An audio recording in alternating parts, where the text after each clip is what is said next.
On Readers Straight to here back with another How to Play. Today we're looking at how to play Ptolemy. At least I hope that's how it's pronounced, with a silent P, which is from Schemers again.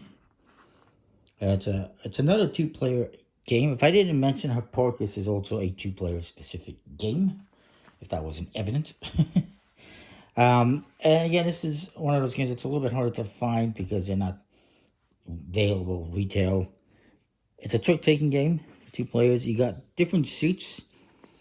The cards could be better quality. They stick together. But you got Mars, Mercury, Venus, Jupiter, and Saturn. And then Mercury's in here as well somewhere.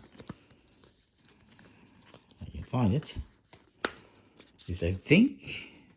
Yes, Mercury. There you go. You got these two reference cards. Each suit has a different variety of cards.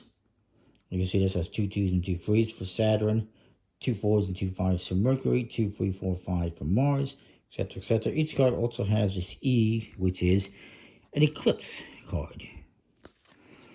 And you got this nice little board with a eclipse token and 1 token for each of the 5 suits. And you got the rules. This time they actually give you printed rules. However, again, from my understanding, it is just a Google translation of Japanese rules, so it may not entirely make the best sense. But it's based on the famous Ptolemy and his great syntaxis of astronomy based on the geocentric theory. So you get the game board, the 6 planet tokens, 25 observation cards, and 2 reference cards.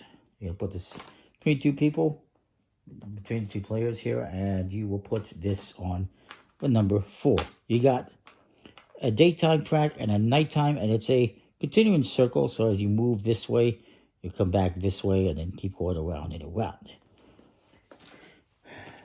And you're obviously trying to win tricks and score points.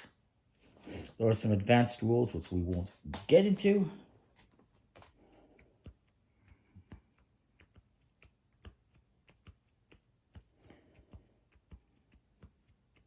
And once again, you're trying to be the first person to win 2 rounds, and you win a round by playing out all the cards in your hand. I can put these reference cards away. And you just randomly determine the start player.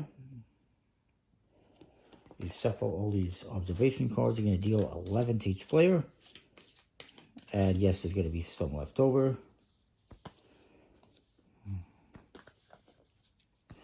Card quality is okay. It would be better if it wasn't so sticky, if you will.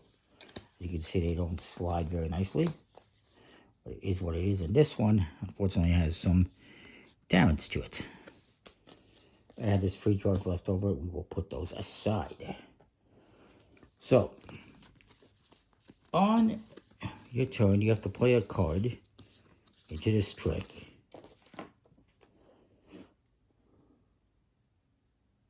Or you can pass, but if you're the start player, you cannot pass, at least not on your first turn. And you're going to keep going back and forth, playing until somebody passes, and this is called a rally.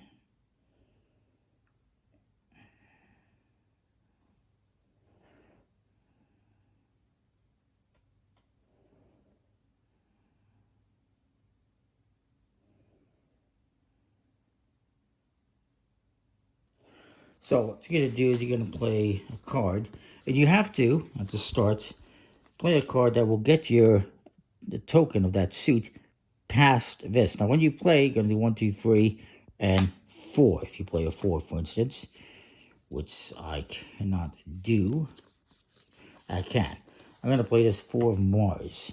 So 1, 2, 3, we jump that, and we'll jump over other ones as well to come into play. My opponent now has to play something that is a different suit, a different planet, and he has to go past the one that I played. So he's going to play a 5.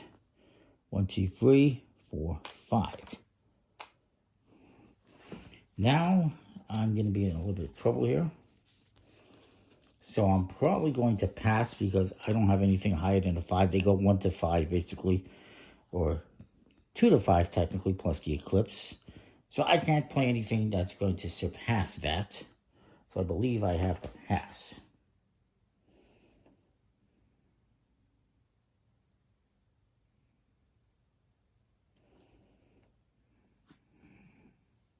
So it has to be a higher or equal altitude compared to the planet that moved on the previous turn.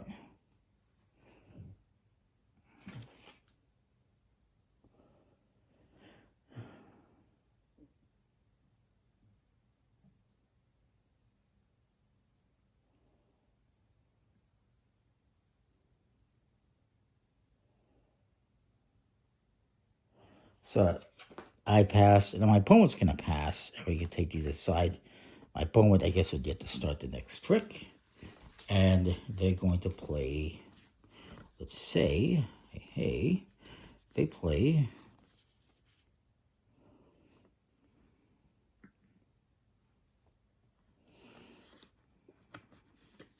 the 4 of Venus. 1, 2, 3, 4.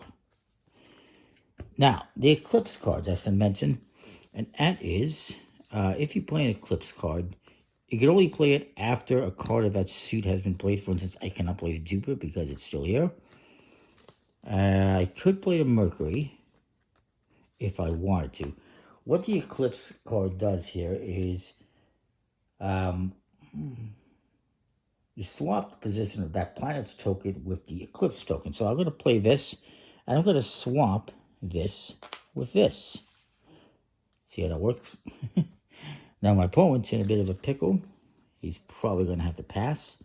Unless, I guess, he cannot play this one because he just played that suit. Saturn's not in the game yet, so he can't play an Eclipse himself. Can he play, I guess technically, he could play Mars. 1, 2, 3, 4, 5. And then I would have to play, something I can't play. So I'm going to pass. I mean, collect these cards, put them aside. You just keep going back and forth like this until somebody is able to play out all the cards. Remember, for instance, for this one, you might be saying, okay, how are we going to pass that one now? We can pass it once it gets back over here. I can play something of a different suit and move ahead of it, theoretically. So that's the game. These are nice little wooden tokens that you have to stick these stickers on. That's why they're not scented very well. It's fine for what it is. The card quality could be better. It's definitely interesting and different. And that is that. That is Ptolemy. Hopefully that makes sense. Comment, like, subscribe. And what you think. We'll see you next time. Thanks for watching.